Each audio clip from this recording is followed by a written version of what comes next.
Hello everyone, welcome to Gaming with a Dad. I'm the dad, Steve. Who? This is Zach, the gamer. You use that controller, Steve. Thanks everybody for watching. Steve, more Zach. Borderlands. What's up? What's up, dude? Chilling. How was work? I didn't work today. Oh, that's right. You lucky SOB. Happy Martin Luther King Day. Yeah. Well, to you too. To you too. That was the appropriate response. Yeah, right there. I don't care. It's just a day that I get off. Amazing. So what's going on, man? Yeah, I was about to say, not much. I just been playing Tarkov. That's it. Yeah, I figured that's what you did with your day off, man. That's pretty much all I did. Yeah. So Conor McGregor is now the welterweight champion. I don't know if you know that. We fast forwarded 4 years in the time. From what I've seen, yes. From what I have seen. I gotta go talk to Wainwright, and he's usually never on where we are, so I gotta go find him again. Right, let's do it. So a few things, Zach. So I was watching Chael Sonnen's recap of the fight, right? I watched his pre assessment, and then I watched his recap afterwards. Okay. And prior, you know Chael, man. Like if you can get past yourself for a second, not you. I'm talking about the proverbial fan who just dislikes him based on his old stuff. Chael is an amazing analyst and just a really intelligent dude. Shout out to Nitro Alex Santana for putting me on to Chael's commentary. But he's going over the Conor fight before, and he's like, it's a little premature to start saying Conor is going to be the welterweight champ, and it's just kind of silly to say it. And then after the fight, he's like, I won't say that he's going to be welterweight champ, but I'm like, you can't scoff at him now, can you?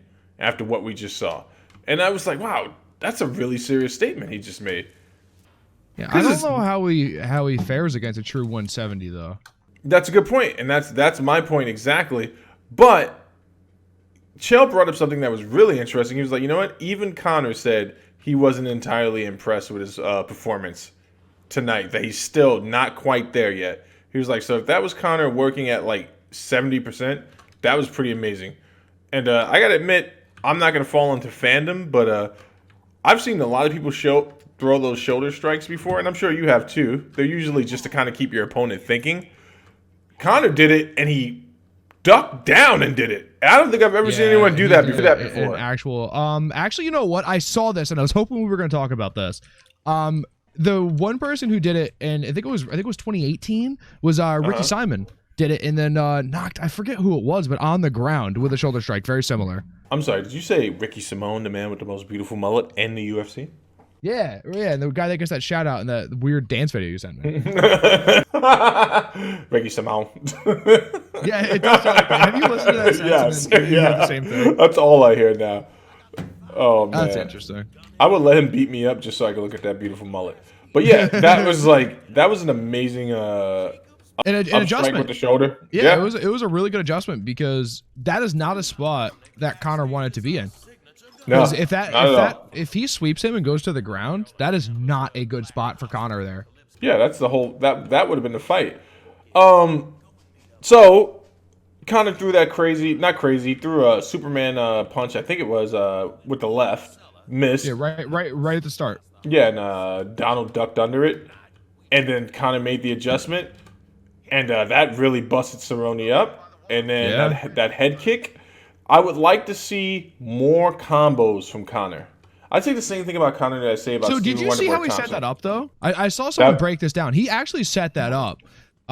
So when he throws a left, he actually throws it to that side of the body. Like it would be your right side of the body. And he feinted a left into a head kick.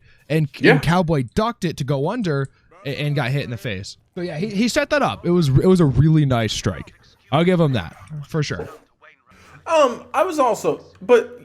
I mean, I think you would agree, man. It's just time to see more combos from Conor because he can't rely heavily on just that left. But it was good. It was a great showing for him. Couldn't have had it go any better, right? Like 40 seconds had to be that, right? It had to be 40 seconds, or people would have not taken it serious. And he actually had more on the line tonight, and that's something that and that's something that Chael pointed out, than he did in most of his title fights. Because you can always say, hey, it was a title fight, it didn't go my way. But you can't say that about a fight that was set up for you on your terms, with your pay scale, and you can't lose that fight. You can't lose it. He definitely couldn't have lost that fight. It was it's actually pretty big for both of them, I think. I think it's pretty big for Cowboy because, you know, Cowboy has to make a decision of stay at 55 or become a top 15 guy at 70, right? And he's kind of been fighting in both weight classes for, what, a few years now? Yeah. I don't think you can keep going back and forth the way that he has been. I see where we have to go. I just don't see 100% of the way to get there. Oh, man, that is like the most deep, profound thing you've ever said. It's like poetry. Let me ask you a question.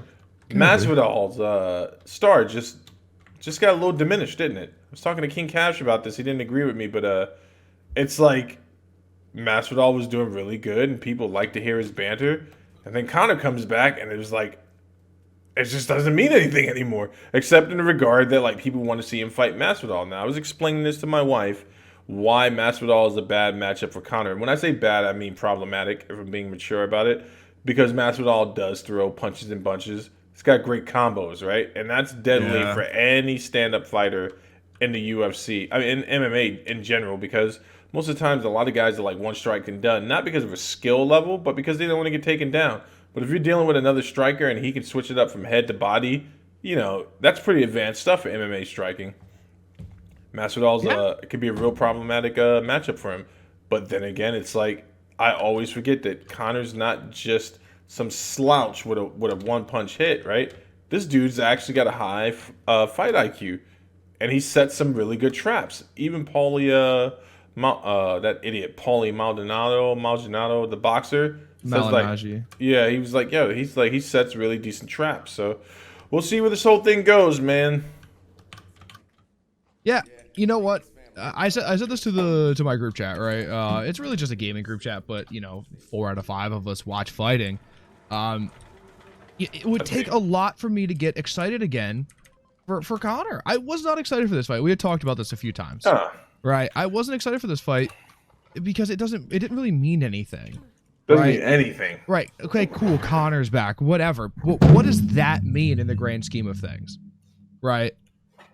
It doesn't mean too much to me because he's not, I would say, ranked at 55. He's definitely not ranked at 70. No. Where does he stand? He fought a Cowboy who was pretty much in the same boat.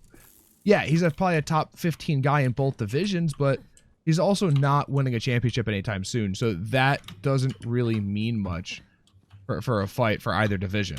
No, but it's interesting because it's amazing, not just the marketing, the self-marketing, but the fact of the matter is, like, he is really their biggest star.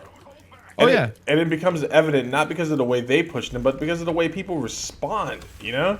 Freaking Tom Brady, one of the owners of the UFC, I believe he's a shareholder, was in attendance. Yeah, a lot of people were.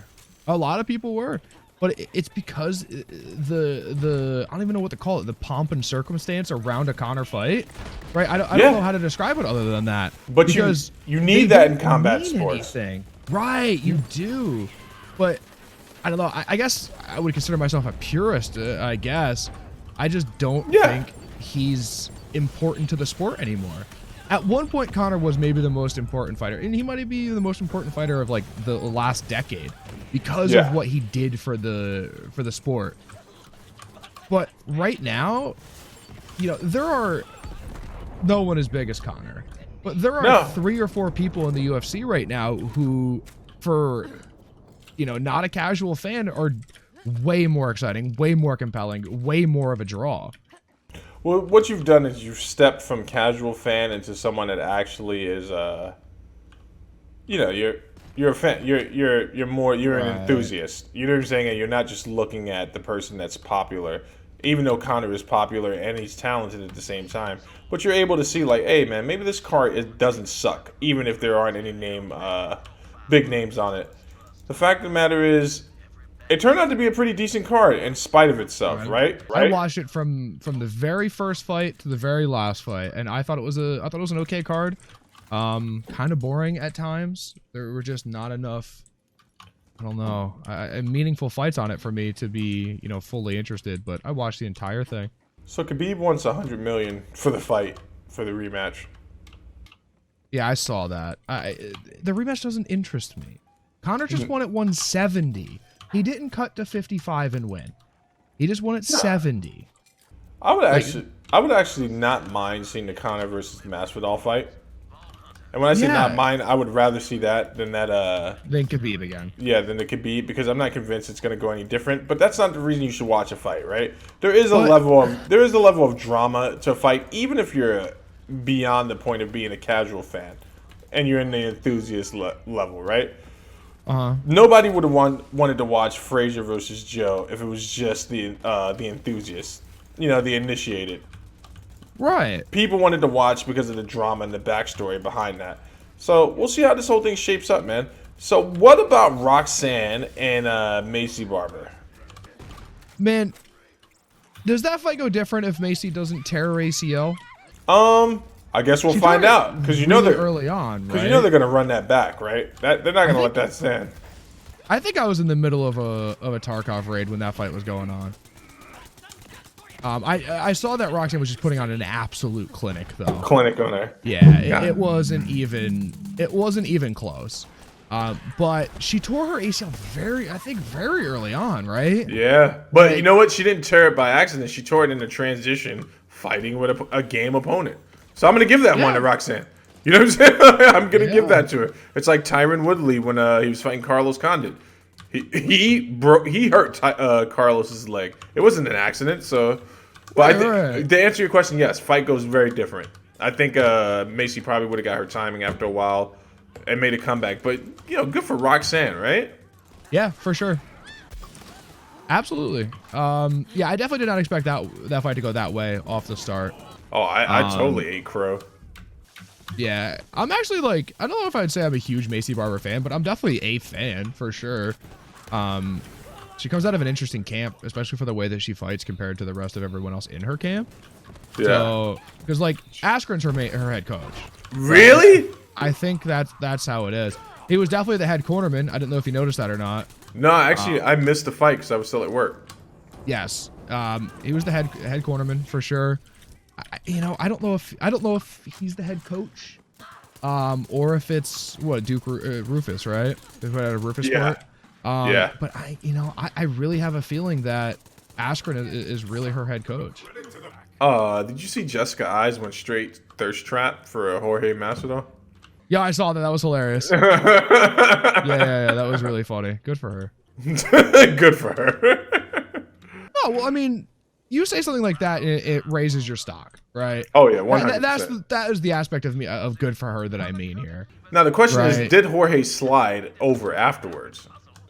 Isn't he engaged or something? What? Who the fuck is engaged to that guy? I mean, yeah, of course he is.